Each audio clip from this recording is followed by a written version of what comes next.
So we waited for 15 minutes. We came back. We turned the unit back on, and then we pressed the manual button for the unit to clean. And as you see, you compare the two. There you go.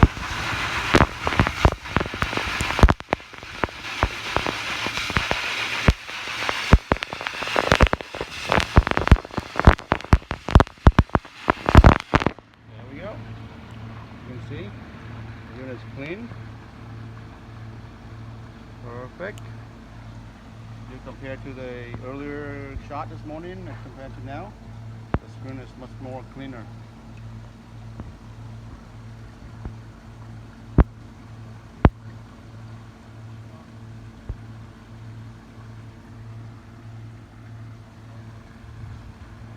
The unit is going to clean again one more time.